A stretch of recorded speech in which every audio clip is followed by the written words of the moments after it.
Good morning, everyone. Trackman44 here. You know, most of us guys, we like working out in the shed, like working on tractors, trucks, and an occasional trailer frame, do a little metal work, things like that. But occasionally, actually have to be a homeowner. We actually have to be a husband to our wives. But just to prove that fact, today I'm going to show you what my project is for the next couple of hours. We've got an old dishwasher in the house. It's 10 years old, Bosch.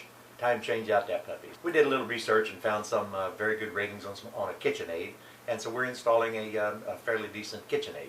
But we've got to tear the old one out first. I thought I'd take y'all along for the ride. Just proving, again, that, guys like us, we really are homeowners. We really have other responsibilities other than playing around in the shed. Most of you guys probably know there really ain't a whole lot installing these things, or especially replacing them. Essentially what you have is just a 115 volt circuit. Just very, very simple. Just have to make sure you got your power out. Check it with your voltmeter, which I've already done.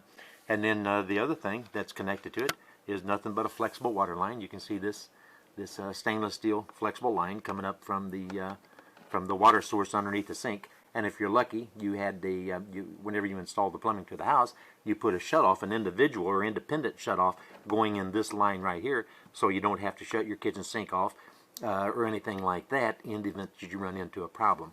There's your cover that you have to take off, and then here's your electrical cover that has the strain relief that goes through. Take the nut off your strain relief, and then back the wires out and undo your fitting. The only other thing that you have there is the attachment underneath the sink and also the drain line. So let's take a look at that. I guess I should point out that in some cases, well, they all have leveling legs. If you can look right here, if I can zoom in, there's a leveling leg right here that you may have to release the pressure on to take the pressure off from the top of the cabinet. So that's one point. If it doesn't want to come out, it's either stuck from debris or whatever that's stuck on the leg, or it's just tightened up a little bit too tight. Come up top, you can see there's little metal tabs that actually install on the front right and on the front left. And there's nothing but wood screws that go into the bottom of your cabinet. But back out the two screws. Here happens to be one right here, just a little old 1-inch Phillips head wood screw. And the whole thing will slide out for you to disconnect the drain.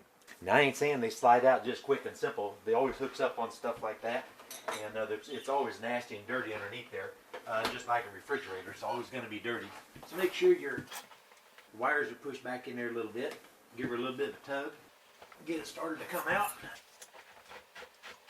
Then be ready to be shocked by the debris you're going to see underneath, because no matter how clean you keep your house, appliances always draw that dust, dirt, and debris. Occasionally the lost fork and spoon maybe. So far so good. There we go, we got her disconnected. All except for the flexible drain line, which actually goes up into your tailpiece on your drain and attaches with a special T-fitting. Well, there it is, pulled out, ready to throw out outside and pull a new one in. The hose they give you, they're very generous usually with the hosing, because it has to be rounded. It has to have that inverted trap right there that I've just funneled it through to lock the water in it, so it doesn't siphon out whatever they contain in the bottom of the washer.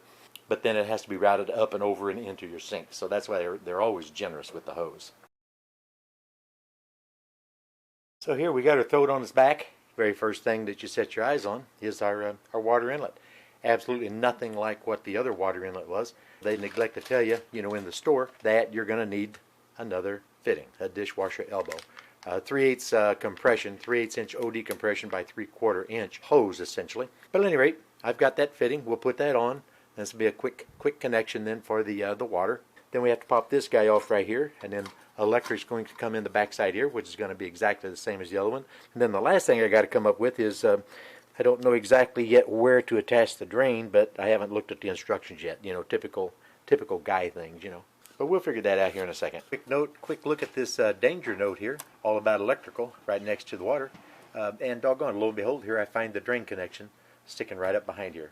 Never noticed that before. But we'll pop this disclaimer, this notice off. We don't need that. And then we're going to go ahead and put this fitting right here. And I'm going to aim it to the right, this direction here, because the way I've got the flexible line looped around under the floor, it'll come in from the right side like that.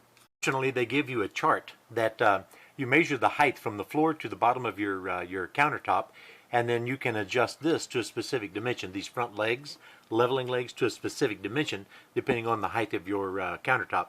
Mine happens to be 34 1/4 inches, so I had to adjust mine to 13 16 7 inch. It's very fortunate we have that chart in there. And also there's a series of holes for the wheels in the back. You have 5 different positions you can locate those rear wheels in, depending on that counter height. And I had to relocate those wheels to position number 2. And of course, here's the drain extension right here. You just pop this guy right into this black fitting and put the radiator hose clamp on it, and then route this right on up through underneath your cabinet, and then stick it out the top right up here, so that whenever you get done, you can hook that into your tailpiece. Now we're going to slide it in a little bit farther and then get ready to hook up the now installed 90-degree L with this fancy little guy right here. And then we got the electric, and then we're done. Kind of convenient, but they make the box where you can take one screw out and remove the box, bring it right out here on the floor in order to make our wire connections. So it's not a big deal. I've got it grounded. I'm going to go ahead and connect up the power, and then put the cover back on, reinstall that. Then we'll figure out how to get the water connected up. Now, I didn't mean to suggest that it was going to be as simple going back in as it was coming out. So the wiring is in, and that's done. I think what the design is you're supposed to put this guy on here, connect this compression first, and then spin the hose fitting on, because there ain't no way you can turn a wrench up under there. So I got to get a backup on this right here. I'm going to use that channel locks backward just a little bit, so I can snug this guy up. Now this is a compression fitting, but it's also got a rubber gasket in there, so that doesn't have to be crazy tight. So now that that's there, I'll just spin this flexible hose this way. We're sticking right up inside here. If I can find the location again. There it is right there. And of course it's at the wrong angle for my glasses to focus. It's a plastic fitting on that solenoid. So boy, you sure don't want to get her cross-threaded. But you can see that's plastic right there. So if you get that brass fitting cross-threaded onto that, you're gonna create a problem for yourself. Just put a little more coercion onto it, not a big deal. Again, boy, you can't really get in there with anything, actually. We definitely were successful in getting that tightened up. I'm going to turn the water on, make sure there's no water leaks. And turn the power on, make sure there's no electric leaking. And we have to put the toe panel and everything on the front. And then run it through a test run. Gotta tell you, y'all ought to feel a little special, because it ain't just everybody, or it just ain't everybody, that gets to look up underneath my sink. Here's the drain fitting right here. That comes from the dishwasher and comes down right into this tailpiece, into that little stub that comes off of the tailpiece of this fitting that you have to put onto your drain whenever you install the dishwasher originally. This is a replacement, so I didn't have to install that. I did that back when I built the house. I like to use those stainless steel clamps instead of the springy wire ones that actually get sent with the dishwasher. I just feel much more confident that you can bear these down really, really tight, make sure they're not going to leak.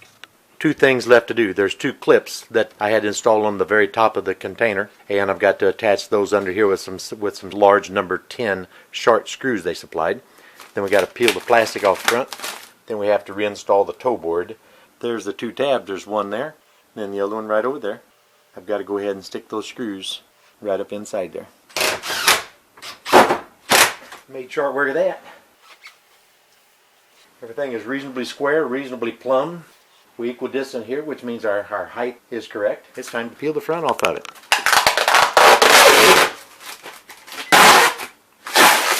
I should have did this like old people do furniture, just leave the plastic on, for about 10 years. Did you ever have a grandma or an aunt or somebody that bought some new furniture years and years ago, and they leave the plastic on until everything turns yellow? Sure kept those couches nice though, all the way up until they was worn out and need to be thrown away. Even a little bit of blue stuff over top of the control. Now that should make the missus happy. I think I'm going to go downstairs, turn the power on, and we're going to see if everything lights up. All good instructions give you a list of suggested tools. I don't know if you can see this right now, but there's our list of tools. It says we need some duct tape. It says we need a bath towel. It says we need a drain hose, a screwdriver, pliers, utility knife, a level, and all kinds of cool stuff. But you know what? I didn't use but about 3 of those items. But one thing that I did do is I used just dang near everything that you see laying on the floor right there. So, sometimes just things ain't quite as simple as what they look like when they're on the engineering table. You know what I mean? Okay, the fancy toe board's in. Everything is secure. Turn the power on. We got some fancy lights a-flashing. I don't know what to do now. I don't do dishes, so I'm at a loss. Time for the missus to take over. So at any rate, we got the first batch sitting in there just a washing away. It's actually quite quiet. They said the decibel level is supposed to be like 38 decibels. It doesn't matter. It's really, really quiet, and that's really good. But at any rate, just a little video proving that you know, guys who work with rusty stuff sometimes get the opportunity to work with shiny stuff, and at the same time have a tendency to put a smile on the little lady's face. You know, the missus is quite happy with this. So well, I'm just going to take that old and throw it in a junk pile. It'll be a fender for a Mitsubishi next week. So at any rate, I'm just sitting here and enjoying me just a little bit of coffee for the evening. I ain't got nothing else to say. Everything was good. Everything worked out fine. No water leaks. Everything is excellent. So it's Trackman 44, and I am out of here.